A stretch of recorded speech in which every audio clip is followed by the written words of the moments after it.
Hello guys, I am Saroj Kumar Sharma. Welcome back to my channel Pragya Science Coaching Center. Today we are going to read chemistry of class 10th.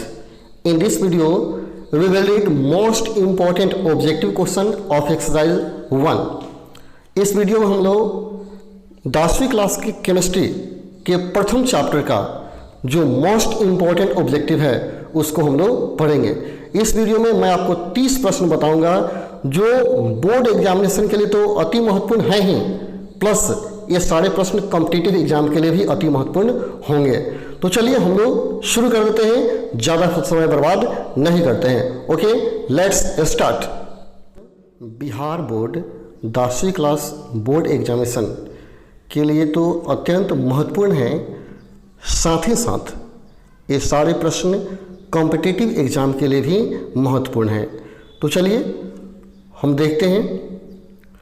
सबसे पहला प्रश्न है, जब potassium धातु की जल से क्रिया करवाते हैं तो इसका, क्वेश्चन है जब पोटेशियम धातु की जल से क्रिया करवाते हैं तो इसका विकल्प है ऑक्सीकरण होता है, अपचयन होता है, अप्रभावित रहता है या जल अपघटन होता है। यानी इसका क्या होता है, जब पोटेशियम धातु की जल से क्रिया करवाते हैं तो इसका क्या होता है, ऑक्सीकरण होता है, अपचयन होता है, अप्रभावित रहता है या जल अपघटन होता है। तो इसका आंसर हो जाएगा कि ऑक्सीकरण होता है। थोड़ा सा हम लोग जान लें कि ऑक्सीकरण वैसी क्रिया है जिसमें ऑक्सीजन का संयोग होता है या ऋणात्मक धातु का संयोग होता है। तो यहाँ पोटेशियम धातु है जो जल से क्रिया कर रहा है, तो जब पोटेशियम धातु जल से क्रिया करता है तो उसका ऑक्सीकरण ही होता है। ठीक है, यहाँ इसका अपचयन या अप्रभावित ऐसा कुछ नहीं होगा। ठीक है, अगला क्वेश्चन है, श्याम श्वेत फोटोग्राफी में किस यौगिक का प्रयोग होता है। यानी श्वेत फोटोग्राफी में किस यौगिक का प्रयोग होता है। विकल्प है AgCl, दूसरा विकल्प है AgBr, तीसरा AgL और चौथा उपयुक्त में सभी। फिर से क्वेश्चन, श्याम श्वेत फोटोग्राफी में किस यौगिक का प्रयोग होता है। AgCl, AgBr, AgL या उपयुक्त सभी। आपका आंसर होगा कि श्वेत फोटोग्राफी में हमेशा AgBr का प्रयोग होता है, यानी सिल्वर ब्रोमाइड का प्रयोग होता है। यानी कभी भी AgCl या AgL का प्रयोग नहीं होता है। चलिए अगला क्वेश्चन देखिए, FeCl3 तथा FeCl3 का FeCl2 में परिवर्तन क्या कहलाता है। FeCl3 का FeCl2 में परिवर्तन क्या कहलाता है। यहाँ देखिए, यहाँ क्या है, यहाँ FeCl3 जो है, FeCl3 जो है बदल जाता है FeCl2 में बदल जाता है। यानी ये गो क्लोरीन क्या होता है, कम हो जाता है। ऋणात्मक तत्व क्या होता है, अलग हो रहा है। और जब ऋणात्मक तत्व अलग होता है तो उसका अवकरण होता है। और जब ऋणात्मक तत्व जुटता है, बढ़ता है, जुटेगा या बढ़ेगा तो उसका ऑक्सीकरण होता है। तो यहाँ तो ऑक्सीकरण होगा नहीं, ऑक्सीकरण का और यहाँ अपघटन भी नहीं होगा। यहाँ संयोजन, संयोजन का मतलब जुड़ना, अपघटन का मतलब अपघटित हो जाना। लेकिन यहाँ क्या हो रहा है, ऋणात्मक तत्व अलग हो रहा है और तो अवकरण होगा। अवकरण को ही अपचयन कहा जाता है, अवकरण को ही अपचयन कहा जाता है। ठीक है, समझ गए। यहाँ देखिए, अपघटन का मतलब क्या होता है, जब हम क्या करते हैं, चूना पत्थर को पानी में डालते हैं तो अपघटित हो जाता है। CaCO3 को, चूना पत्थर को हम पानी में डालते हैं तो CaO तथा CO2 में क्या होता है, कन्वर्ट हो जाता है। इस क्रिया को अपघटन कहा जाता है। संयोजन का मतलब जब दो यौगिक जुड़ करके, जैसे संयोजन जब दो को जुड़ेगा एक बनाएगा, C+O2 क्या करेंगे, CO2 बनाते हैं, तो इसे कहा जाता है संयोजन। लेकिन ऑक्सीकरण में O का जुड़ना, अपचयन में O का अलग होना या Cl का अलग होना। चलिए अगला क्वेश्चन देखते हैं। आपका आंसर क्या हो गया, अपचयन।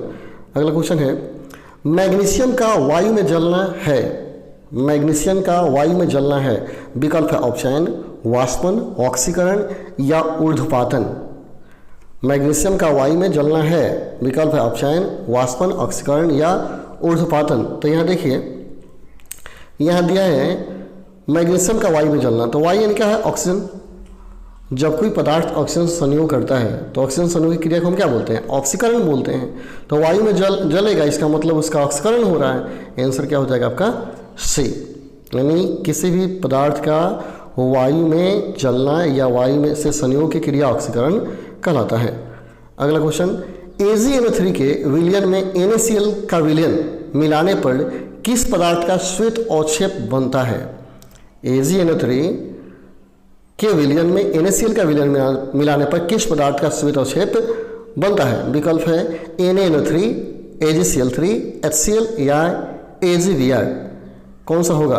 ध्यान से सुनिए फिर से क्वेश्चन, AgNO3 के विलयन में NaCl का विलयन मिलाने पर किस धातु का अवक्षेप बनता है? NaNO3 यानी सोडियम नाइट्रेट या AgCl या HCl या AgBr। तो आपका आंसर हो जाएगा AgCl, यानी आंसर हो जाएगा बी।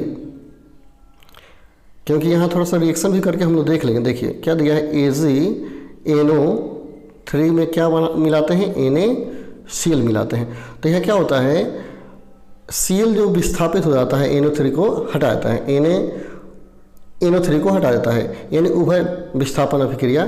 तो यहाँ क्या होगा, Ag और Cl संयोग कर लिया और NaNO3 अलग हो जाता है। यानी फिर से हमने आपको बताया, यानी AgNO3 है संयोग किया NaCl से तो बना दिया AgCl, आप प्लस बनाता है NaNO3 बनाता है। तो क्या बना? AgCl बना। आपका आंसर क्या हो जाएगा? बी हो जाएगा। अगला क्वेश्चन, Zn की तनु SO4 से क्रिया कराने पर कौन सी गैस निकलेगी? जब Zn को तनु H2SO4 से क्रिया कराएंगे तो क्या निकलेगा? O2, H2, SO2 या कोई नहीं? तो देखिए यहाँ क्या दिया है, Zn को हम रिएक्शन कराते हैं किससे? H2SO4 से। जैसे रिएक्शन करेगा तो Zn H2 का स्थान ले लेता है और H2 को क्या विस्थापित करता है, तो H2 प्लस क्या बनाएगा? Zn SO4 बना देगा। तो यहाँ क्या बन रहा है? H2 गैस, यानी आपका आंसर हो जाएगा बी।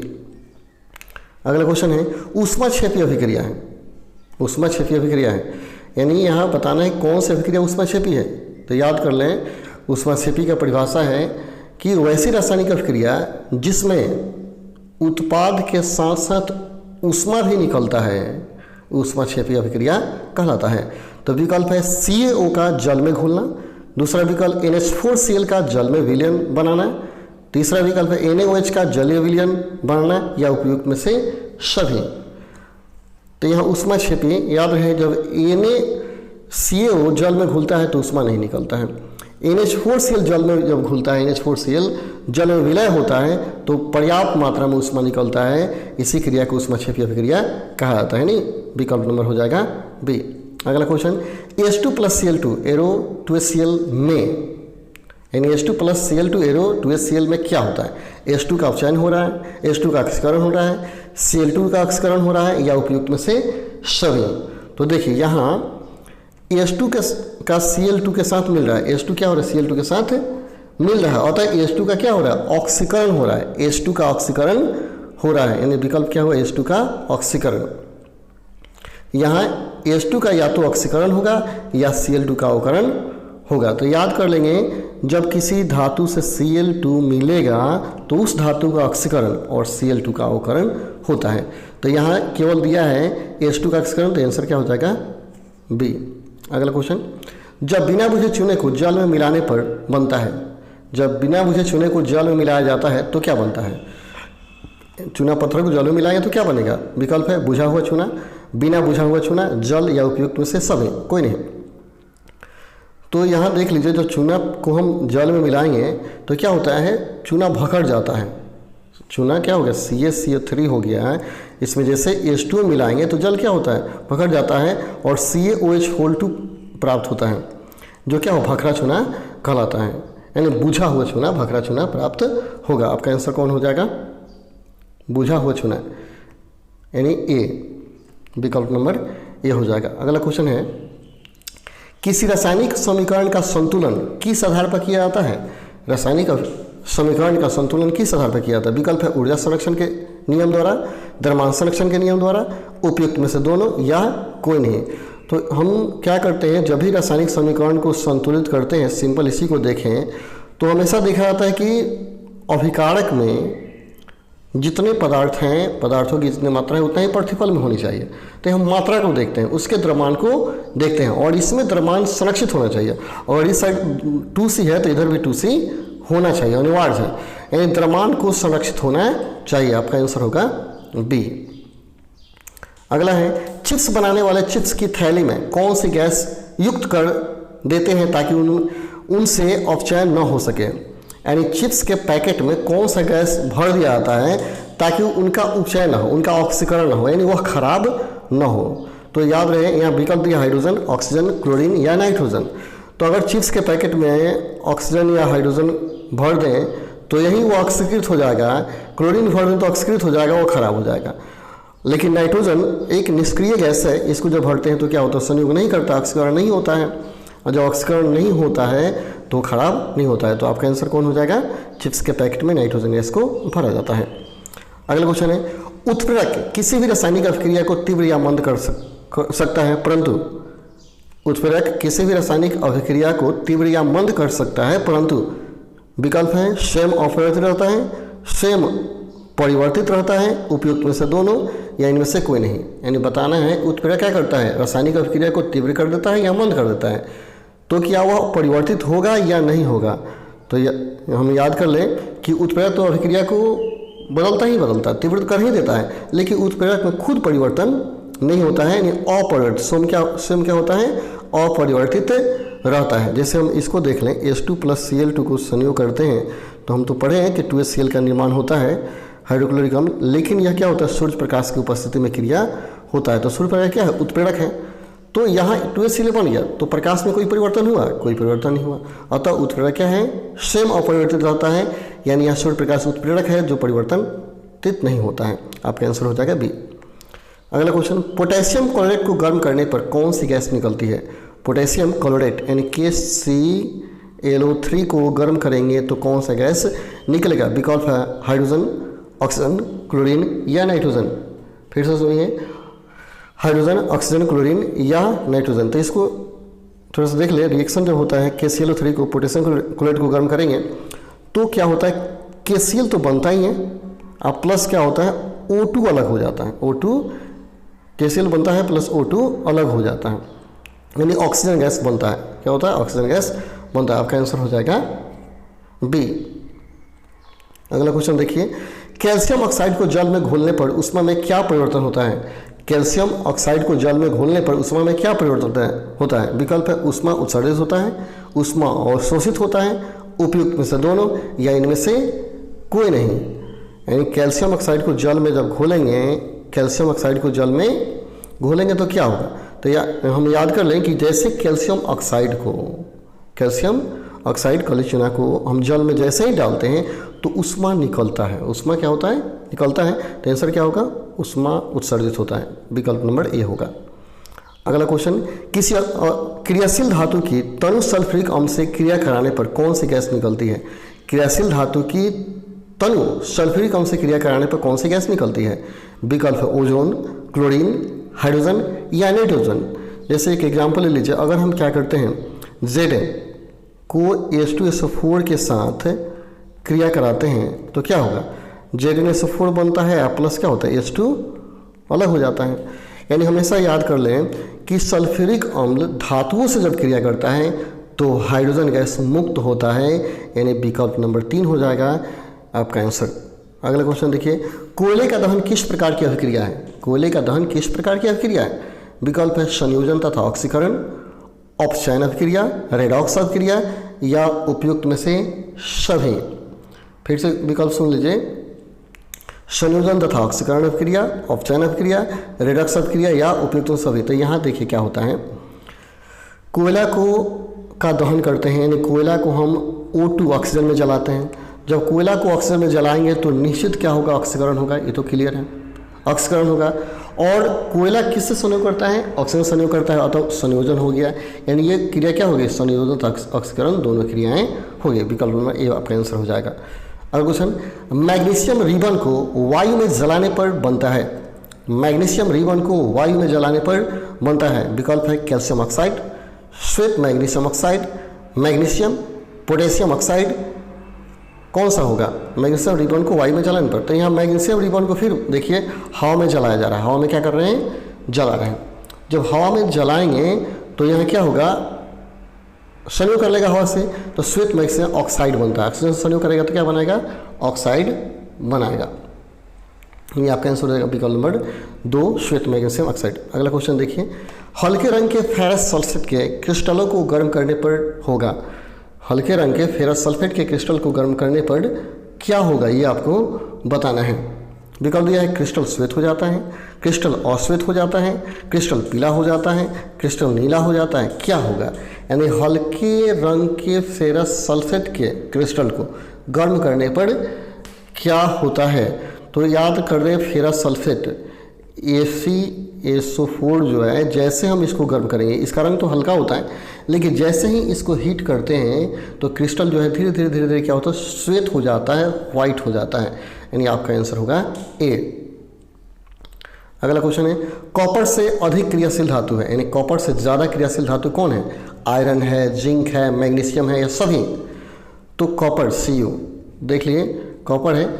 तो ज़्यादा क्रियाशील का मतलब क्या है, जिस धातु को हम हवा या वायु में स्वतंत्र छोड़ देते हैं या जल्दी क्रिया कर लेता है, उससे साबित हो जाता है कि वो धातु ज़्यादा क्रियाशील है। तांबा को हम हवा में छोड़ेंगे क्रिया नहीं करता है, लेकिन लोहा को छोड़िए क्रिया कर लेता है, जिंक को छोड़िए वो भी क्रिया करता है, मैग्नीशियम भी क्रिया कर लेता है। यानी कॉपर से सब के सब क्रियाशील हैं, यानी विकल्प नंबर डी होगा उपयुक्त में सभी। अगला आंसर, अभिक्रिया H2S + Br arrow 2HBr + S में किस पदार्थ का अपचयन हो रहा है। विकल्प है Br2 का, H2 का, सल्फर का, या उपयुक्त में से सभी का। यहाँ बताना है किस पदार्थ का अपचयन हो रहा है। तो यहाँ देखिए, यहाँ Br जो है, Br में क्या हो रहा है, H आकर के जुड़ रहा है, तब ना HBr बन रहा है, HBr बना है। और जिस पदार्थ से हाइड्रोजन संयोग करता है, जिस पदार्थ से हाइड्रोजन संयोग करता है उसका अवकरण होता है, और अवकरण को कहा जाता है अपचयन। ठीक है, तो यहाँ Br2 से कौन H संयोग कर रहा है, यहाँ इसका अपचयन हो रहा है। तो ये अगर इतना में S किस पदार्थ का अपचयन हो रहा है, S में किस पदार्थ का अपचयन हो रहा है, तो S में अपचयन किसका हो रहा है, Br2 का ही अपचयन हो रहा है। किसका हो रहा है, Br2 का अपचयन हो रहा है, क्योंकि Br2 में H आकर जुड़ रहा है, तो अतः Br2 का अपचयन होगा। आपका विकल्प में हो जाएगा ए आंसर। चलिए अगला क्वेश्चन देखिए, संगमरमर का रासायनिक सूत्र क्या होता है। ये तो काफ़ी सिंपल है। विकल्प है CaCO3, NaCl, H2S या CaO। तो कैल्शियम कार्बोनेट को ही संगमरमर कहा जाता है। विकल्प नंबर ये आपका आंसर है। ये तो नमक हो गया, NaCl नमक है, H2S हाइड्रोजन सल्फाइड है, और CaO कली चूना है। एक कली चूना जिसको खैनी के साथ मिलाकर खाते हैं, CaO कली चूना, यह हाइड्रोजन सल्फाइड है, यह नमक है, और यही संगमरमर है। अगला क्वेश्चन देखिए, Zn, Pb तथा Cu की क्रियाशीलता का क्रम है, यानी इसका क्रम बताना है। विकल्प नंबर ए है Zn greater than Pb greater than Cu, Pb greater than Cu greater than Zn, Cu greater than Zn greater than Pb, Pb greater than Zn greater than Cu। यहाँ थोड़ा सा हम देखें Zn, Pb और Cu। तो अभी बताए थे कि Cu क्या है, कम क्रियाशील है, कम क्रियाशील है, Cu कम क्रियाशील है। Cu से कुछ ज़्यादा होता है Pb, और Pb से भी ज़्यादा क्रियाशील होता है Zn। यानी आपका आंसर हो जाएगा ए, Zn सबसे ज़्यादा क्रियाशील, उससे कम है Pb, या Pb से कम है Cu, यानी विकल्प नंबर ए हो जाएगा। अगला क्वेश्चन, रासायनिक अभिक्रिया के होने को किन प्रेक्षणों के आधार पर ज्ञात किया जाता है, यानी किस प्रेक्षण के द्वारा पता किया जाता है कि रासायनिक अभिक्रिया हो रहा है या हो गया है। कैसे हम पता करेंगे कि रासायनिक अभिक्रिया हो रहा है या हो गया है। विकल्प है पदार्थ की भौतिक अवस्था में परिवर्तन होना, पदार्थ का रंग बदलना, अभिक्रिया के तापमान में परिवर्तन होना, या उपयुक्त में से सभी। तो हमको तो पता होनी चाहिए कि जब रासायनिक अभिक्रिया होगा तो निश्चित पदार्थ का रंग बदल ही जाएगा। दूसरा ये भी होता है पदार्थ रंग बदल, अगर नहीं बदलता है तो ऐसा भी हो सकता है कि अवस्था बदल जाए। अगर अवस्था भी निश्चित बदल जाएगा, या अभिक्रिया के तापमान में परिवर्तन हो जाए, यानी उपयुक्त में से सभी रासायनिक अभिक्रिया के होने को इंडिकेट करता है। विकल्प नंबर डी होगा आंसर। अगला, वह अभिक्रिया जिसमें उपचयन तथा अपचयन क्रियाएं एक साथ होती है वह कहलाता है। इन्हें बताना है वो कौन सी अभिक्रिया है जिसमें उपचयन तथा अपचयन, यानी ऑक्सीकरण तथा अवकरण दोनों साथ साथ होता है। किस क्रिया में ऑक्सीकरण और अवकरण दोनों होता है, तो रेडॉक्स की अभिक्रिया है। ये बार बार परीक्षा में पूछता है रेडॉक्स अभिक्रिया क्या है, ये पूछा जाता है रेडॉक्स अभिक्रिया क्या है, तो कहेंगे वैसी रासायनिक अभिक्रिया जिसमें ऑक्सीकरण तथा अवकरण दोनों क्रियाएं साथ होती है रेडॉक्स अभिक्रिया कहलाता है। अगला क्वेश्चन देखिए, निम्नलिखित में से कौन सा रासायनिक अभिक्रिया का प्रकार है? इसमें कौन रासायनिक अभिक्रिया का प्रकार है? विकल्प है संयोजन अभिक्रिया, वियोजन अभिक्रिया, उपचयन तथा अपचयन अभिक्रिया या सभी। तो ये तो आंसर सिंपल सी है कि सभी रासायनिक अभिक्रिया है। संयोजन अभिक्रिया भी होता है, जैसे C+O2 हम कर दें ArOCO2 संयोजन अभिक्रिया है।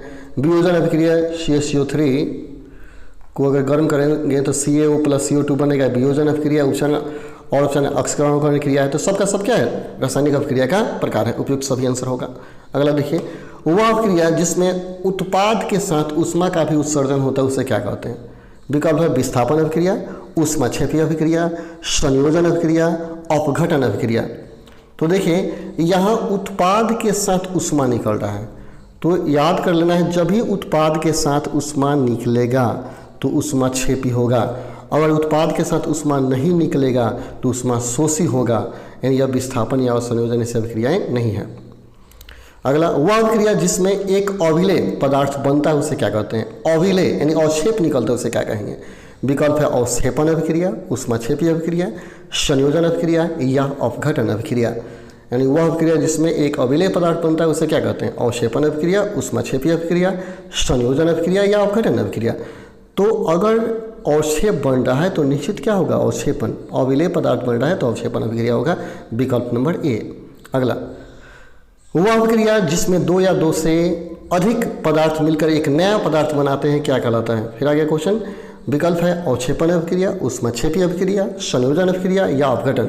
जब दो पदार्थ मिलेगा और एक नया पदार्थ बनाएगा तो इस क्रिया को क्या कहेंगे? संयोजन अभिक्रिया कहेंगे, यानी आपका आंसर होगा संयोजन। अगला क्वेश्चन देखिए, Fe2O3 + 2Al Al2O3 + Fe अभिक्रिया किस प्रकार की है?